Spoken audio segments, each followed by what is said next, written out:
આજથી 2 દિવસ પહેલા હું અમદાવાદ ન્યૂઝ રૂમ ચેનલમાં એક ઇન્ટરવ્યુ આપવા ગઈ હતી. મારી સાથે જે ઘટના બની છેલ્લા 2 મહિનાની અંદર 4 મહિનાની અંદર બધી જ વાત મેં મારી ત્યાં જણાવી.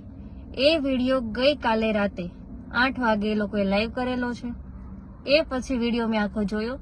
એમાં પ્રદીપ ભાખર એવું કહે છે કે મેં આમને જોયા પણ નથી અને હું આમને ઓળખતા પણ નથી. તો પ્રદીપ ભાખર, તું મને ઓળખે છે કે નહીં, તે મને જોઈ છે કે નહીં, એ વસ્તુનું પ્રૂફ મારી પાસે છે. આ વિડીયોના લાસ્ટમાં એ બધા જ એવિડન્સ સાથે તમે બધા જોઈ શકશો કે પ્રદીપ ભાખર મને ઓળખે છે કે નથી ઓળખતો. જો તું મને ન ઓળખતો હોય તો ગીર પેલેસ રિસોર્ટમાં તું મારી સાથે શું કરતો હતો? એ પછી પણ ના ઓળખતો હોય તો બગસરા તારી ઓફિસમાં અમે લોકો ત્યાં શું કરતા હતા? જો હજી ના ઓળખતો હોય તો તારી અને મારી વોટ્સઅપ ચેટના સ્ક્રીનશોટ મીડિયા સુધી કેવી રીતે પહોંચ્યા? આ બધી વસ્તુમાં એકનો એક ખુલાસો કરવા માટે મારી પાસે બધા પ્રૂફ છે. બીજી વસ્તુ, તું એમ કે છો કે હું આને ઓળખતો નથી કે મારે આની સાથે કઈ છે નહીં, તો આપણે લાઈવ મેડિકલ ટેસ્ટ કરાવવા તૈયાર છીએ. હું મારા મેડિકલ ટેસ્ટ કરાવવા તૈયાર છું. તું પણ આવી જા તારા મેડિકલ ટેસ્ટ કરાવવા. ખબર પડી જશે કે તું મને ઓળખે છે કે નથી ઓળખતો. પ્લસ બીજી વસ્તુ, મારા પતિનો વિડીયો અત્યારે વાયરલ થઈ રહ્યો છે, જેમાં એ મારા વિરુદ્ધમાં, મારા ફેમિલીના વિરુદ્ધમાં બધા એવિડન્સ આપીને બોલે છે કે આ ટોટલી વસ્તુ ખોટી છે, આ લોકો સાચા છે, મારી વાઈફ ખોટી છે. તો એ વિડીયો બાબતે બી મારી પાસે પ્રૂફ છે કે તમે લોકોએ કેવી રીતના એની પાસેથી પ્રેશર કરીને વિડીયો બનાવેલો છે. જો એમાં બી મને ડાઉટ લાગશે, એમાં બી મને એમ લાગશે કે મારો ઘરવાળો એ તમારા લોકોની સાથે છે, એણે આ બધું જાણી જોઈને કરેલું છે, તો ટોટલી એક્શન એની ઉપર પણ હું લઈશ. કાયદેસર પગલા જે થતા હશે એમાં મારા ઘરવાળાનું નામ પણ આવશે.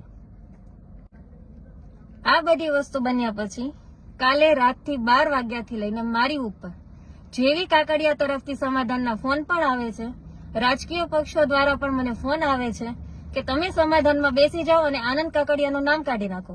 ભાખર સાથે તમારે જે કરવું હોય એ કરો. પણ નહીં, હું કોઈ સમાધાનમાં બેસવાની નથી. હું જેમ 2 મહિના જેલની સજા કાપીને આવી છું એમ જ મારે આ લોકો જેલના સળિયા પાછળ જોઈએ. મને એટલો વિશ્વાસ છે ન્યાયતંત્ર ઉપર કે મને મારો ન્યાય મળશે.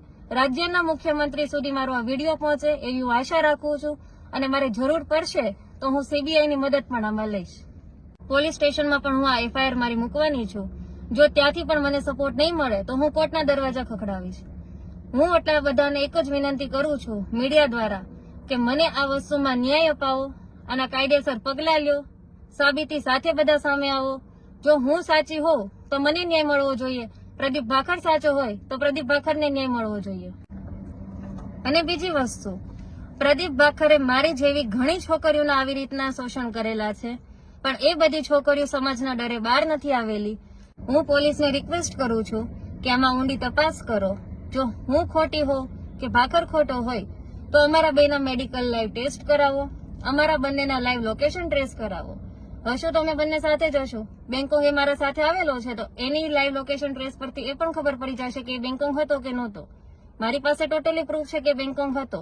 પ્લસ બીજી વસ્તુ, ફામે બી એ મારી સાથે હતો, એનું લોકેશન બી તમે ટ્રેસ કરાવો. પ્રદીપ ભાખર, તારા કયા કયા ગોરખ ધંધા છે, તો હું ધંધા કરે છે, હું ધંધા કરાવે છે, એ ટોટલી એવિડન્સ બધા પ્રૂફ મારી પાસે છે. અને એ બધા પ્રૂફ લઈને હું પોલીસ સ્ટેશનમાં એફઆઈઆર કરવા જવાની છું. નેક્સ્ટ વીક તૈયાર રહેજે બધી વાતના જવાબ આપવા માટે. જો તને એમ હોય કે રાજકીય દબાણ આપીને તું આ કેસ પાછો લેવડાવી લઈશ તો એ પોસિબલ નથી. હું આ વસ્તુમાંથી પાછળ નથી હટવાની, કેમ કે મેં જે 2 મહિના જેલમાં કાઢ્યા છે તારા ભૂલને લીધે હતી, તમારા બધાની ભૂલની લીધેથી. પ્લસ વાત રહી મારા હસબન્ડની, એની પાસે તમે વિડીયો ઉતાર્યો તો મને એક વસ્તુ એ સમજમાં નથી આવતી કે જે દિવસે મારી કોર્ટની તારીખ હતી એ તારીખે ઈ મારી સાથે નો આવ્યો અને હું જયારે અમદાવાદથી નીકળી ત્યારે ઈ અમદાવાદ આવ્યો.